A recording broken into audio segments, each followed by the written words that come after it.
In the headlines, troops rescue 20 abducted victims, neutralize bandits leader Dogo Gudali in Zamfara state.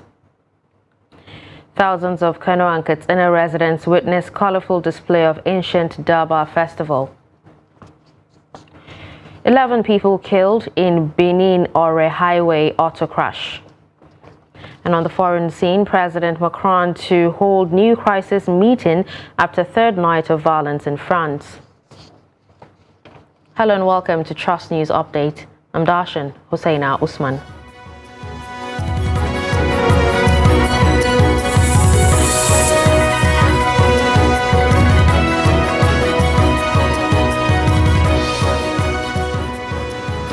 And we begin with security, where troops of Operation Hadarindaji deployed to Shinkafi local government area of Zamfara state have rescued 20 kidnapped victims while on a routine patrol in the area. The victims comprise 2 females, including a housewife who was abducted a week after her wedding, 3 children, and 15 males who were kidnapped from different parts of Zamfara and Sokoto states. During preliminary investigation, the victims revealed that they had spent 21 to 53 days in the hands of their captors, while other victims revealed that they were released from the camp of a notorious bandits kingpin, Bello Turji, due to pressure from the air bombardment and operations of ground troops. The victims said there are over 20 bandits camps in the forest they were kept. The freed victims said their voluntary release by Turji was as a result of reconciliation with a team of some personalities suspected to be government officials from Abuja. All the kidnapped victims were briefed and handed over to appropriate authorities for onward unification with their families. In a related development, troops of Operation Hadarindaji, while conducting clearance operation on Wednesday at the fringes of Gando Forest under Gwashi district of Bukuyum local government area, neutralized a notorious bandit leader known as Dogo Gudali and members of his gang. Gudali was killed alongside his fighters due to explosion from an improvised explosive device. The IED was intended for troops but detonated prematurely and killed the notorious bandit leader and his fighters. Gudali and his gang have been terrorizing communities in Anka, Gumi, Bukuyum, and some parts of Sokoto and Kebbi states.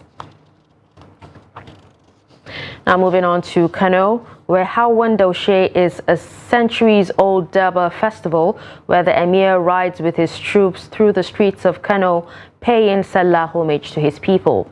Over the years, this tradition has been passed from one generation to another, and it has remained the most colorful Durbar in the Hausa Fulani kingdoms of northern Nigeria.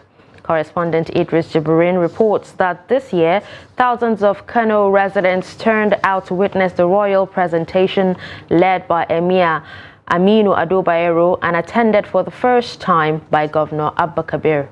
The report.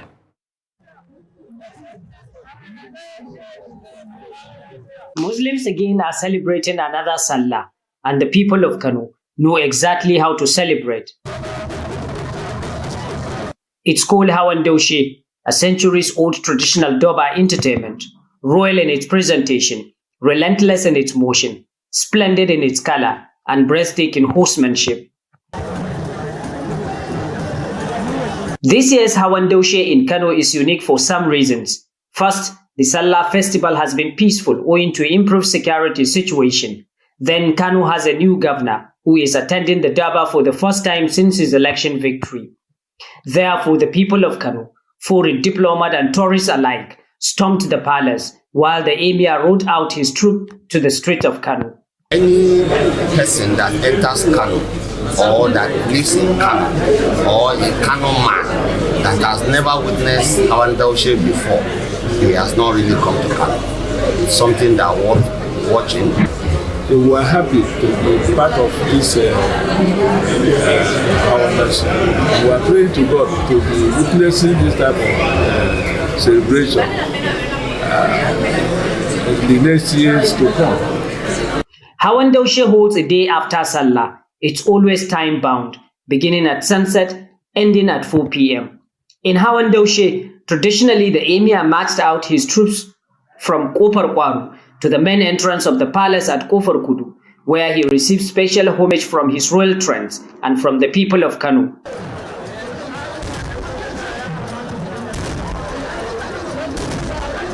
I am so excited over the whole thing, so colorful. I saw the costumes of the different groups, and I'm just wondering, there was no group that repeated the costume of the other, and I don't know how they did it, but it was so colorful. The traditional Hawan Daushe is only a segment of the Darbas in Kano. As the celebration continues, so the Darbar. Idris Jibrin, Trust TV News, Kano. Traditional Durbar during Eid al-Kabir is a major attraction in most northern Emirates, who are the custodians of culture and traditions. Hawan Serki and Hawan Daushe are part of the activities marked in Katsina and Daura Emirates on the second day after Salah. Abdullahi Ahmadi completes the report. Beside the uniqueness of Salah Doba in Katsina and Daura, there are also some traditions which are peculiar to the two Emirates. In Katsina, the Doba is about paying homage to the political leadership and rub minds on key issues affecting the residents. It also serves as a platform to pass messages from government to the people. Let me use this opportunity to appeal to the government to encourage sectors that provide gainful employment to our teeming unemployed youth, such as the craft village, BATCs, and the rest. Again, issue of indiscriminate felling of trees should be looked into with a view to encouraging afforestation.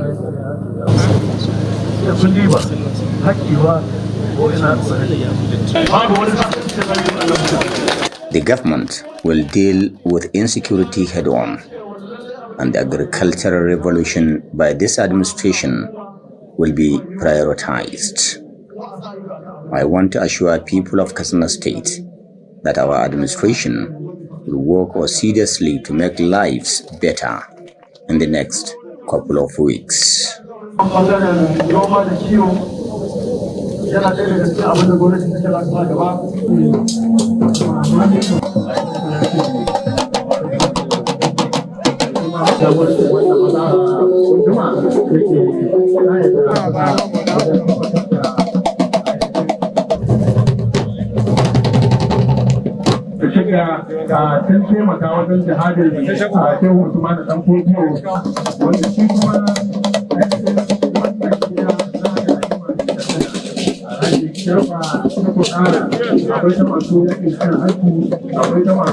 Similarly, in Daura, the Ema set out as early as 7 a.m. to perform the age-long tradition of paying homage to Magajia, who must always be the first daughter of the Ema. The visit is in honor of the past queens of the Emirate.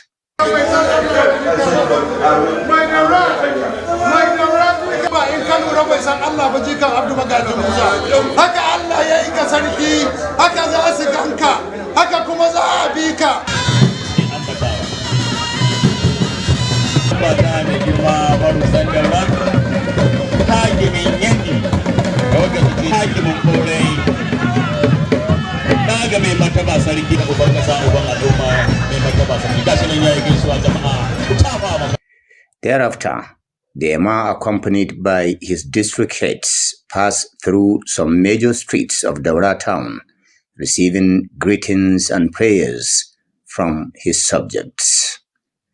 On arrival at Kangiwa Square, the Ema receives homage from his district heads and capped it with special messages to his subjects on local and national issues. However, this year's Salah festivities in Katsina and Daura were celebrated amidst harsh economic conditions. Abdullahi Ismail Ahmadi, Trust Television News, Katsina.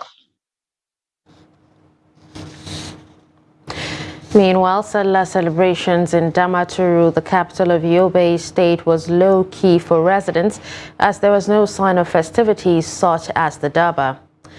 Now, the residents attributed the poor celebrations to the economic hardship and inflation currently hitting the nation. Beatrice Kuruti has more. The streets of Damaturu looked normal with free flow of traffic just like any other day.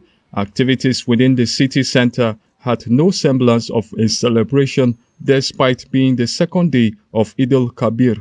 However, at the Emir's palace, there were sounds of rejoicing as the drums and trumpets blew for princes and royalties to dance.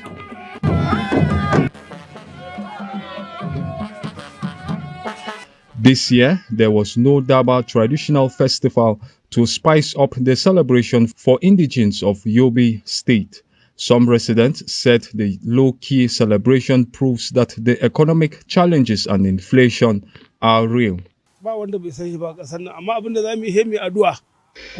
situation of the country today, we are not finding it easy.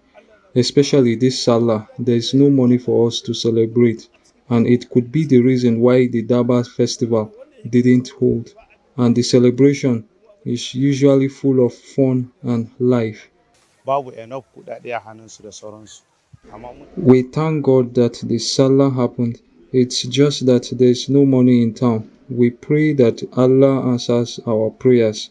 Umar Abbas, a tailor, couldn't stay home with his family to mark the Eid Mubarak Salah because he lacked the finances to celebrate. He hasn't had customers for the whole day and decided to watch movies with his apprentice. The Salah happened at a time that things are difficult, especially with this new government. I used to buy ram before, but this year the price was beyond my capacity. Even some people I know couldn't celebrate it too. For many residents, the lull in the 2023 Eid al-Kabir is a wake-up call for Nigerians to pray for an improved economy to enable Nigerians enjoy a better life. Beatrice Kuruti, Trust TV News, Damaturu. Two suspected thieves were in the early hours of Thursday burned to death in Masaka, a community neighboring the Federal Capital Territory in Nasarawa State. A resident, Muhammad Awal, said the suspects scaled into some compounds and stole valuables of residents, including mobile phones. Awal added that the suspects attempted to flee the community before some residents, in collaboration with security vigilante who had trailed them, arrested them and set them on fire. He said the police later conveyed the remains of the two suspects to the Karu local government secretariat. Meanwhile, two suspects, a male and a female who were said to be living with the deceased suspects before the incident, have been arrested and taken to the police division within the community. The State Police Public Relations Officer, DSP Ramhan Nansal, confirmed the incident. The Federal Road Safety Corps has said that 11 persons were killed in a multiple crash on the Ore Benin Road. This is contained in a statement by the Corps Public Education Officer, BC Kazim, on Thursday in Abuja.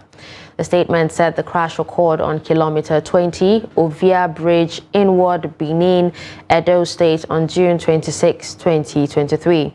The multiple crash involved 19 people made up of 10 male adults, 8 female adults, and 1 female child.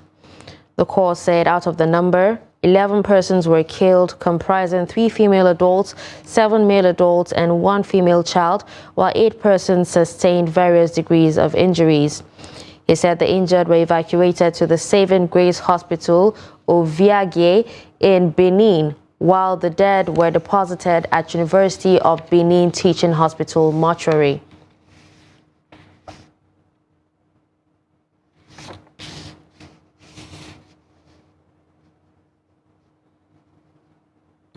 You're watching Trust News Update. Coming up after the break. How Bauchi youths are leveraging on celebration for self-sufficiency.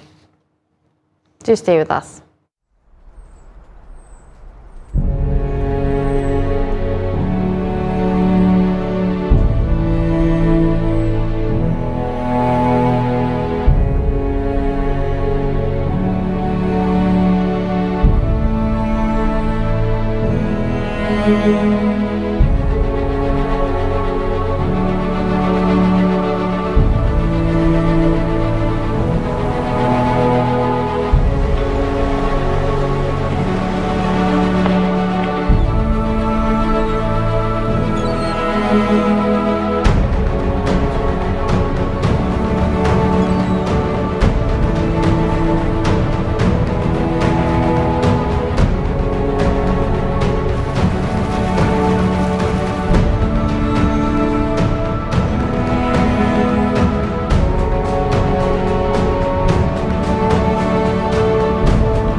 Welcome back and thank you for staying with us. You're still watching Trust News Update, a recap of our top stories.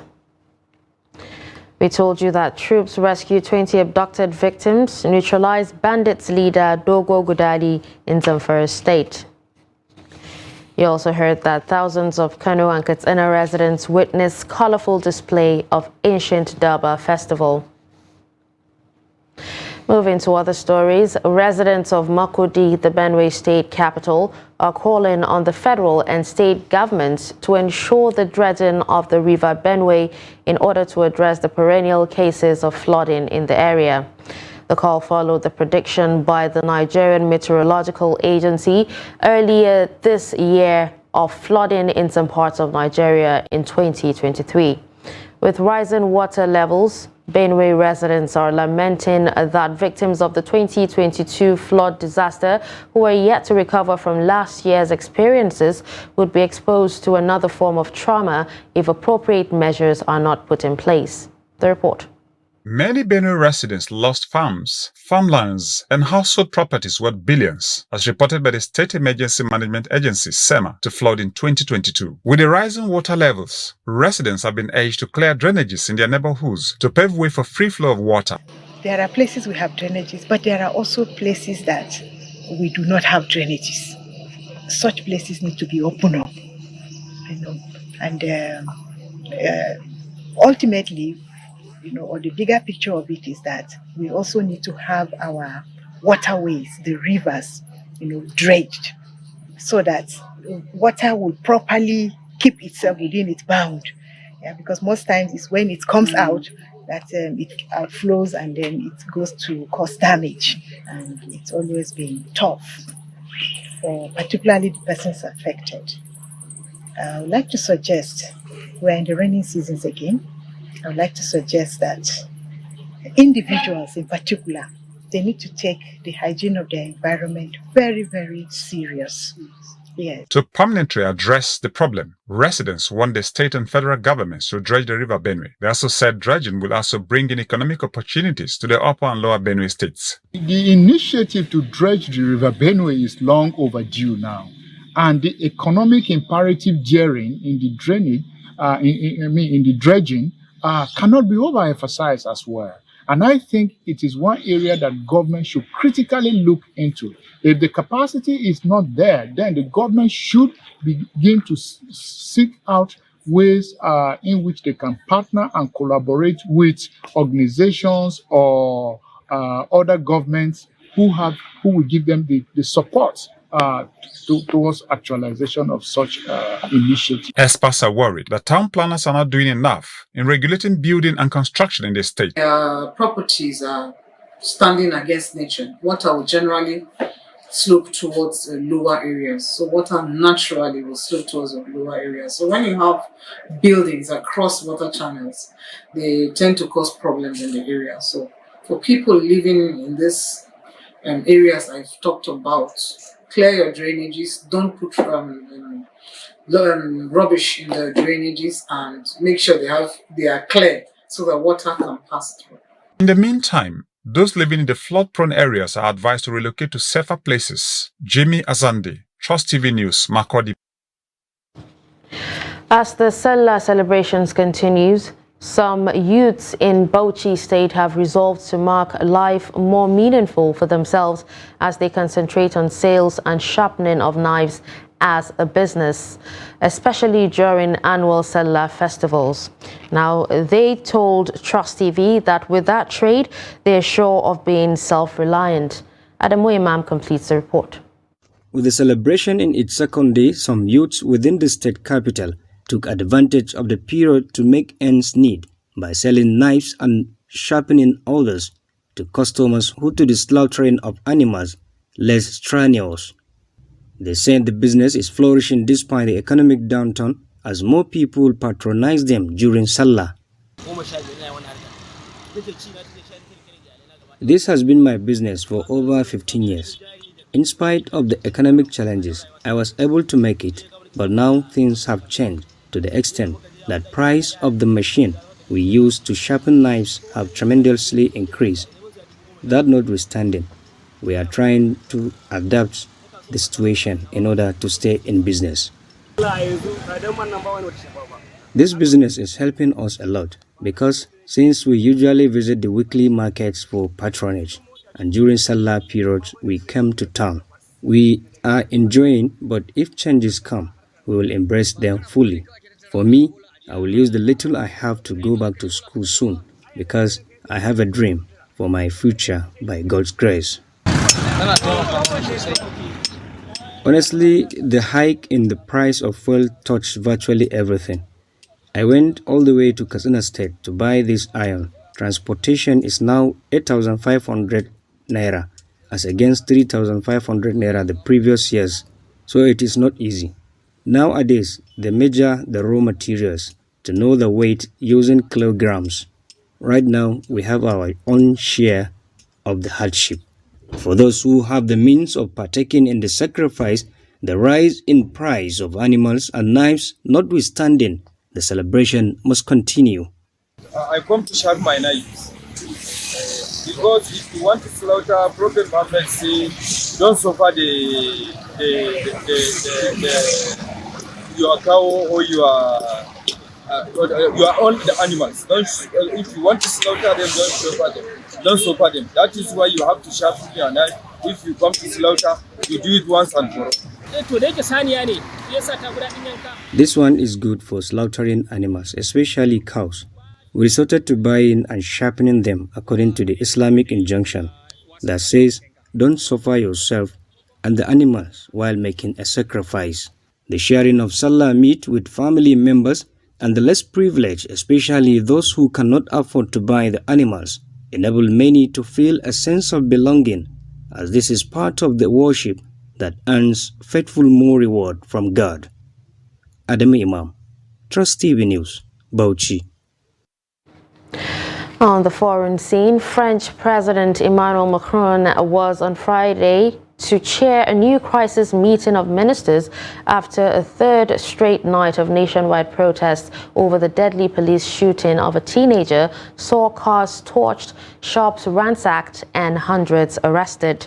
Now, the overnight unrest followed a march on Thursday in memory of the 17-year-old named Nahel, whose death was revived long-standing grievances about policing and racial profiling in France's low-income and multi-ethnic suburbs. The Elysee announced Macron would cut short a trip to Brussels, where he was attending a European Union summit to chair a crisis meeting on the violence, the second such emergency talks in days. Around 40,000 police and gendarmes, along with elite raid and GIGN units, were deployed in several cities overnight, with curfews issued in municipalities around Paris and bans on public gatherings instated in the country's north. Despite the massive security deployment, violence and damage were reported in multiple areas. Interior Minister Gerald Damanin said 667 people had been arrested in what he described as a night of rare violence, while 249 police officers were injured, none of them seriously. And finally, in sports, Rivers United will take the Lobby Stars in Niger Super 8 tournament. Both teams have been drawn in Group B of the competition. The Super 8 competition will kick off next week Friday at the Mobolaji Johnson Arena, Lagos. Other teams in Group B are Nigeria National League side Yobe Desert and Aqua United.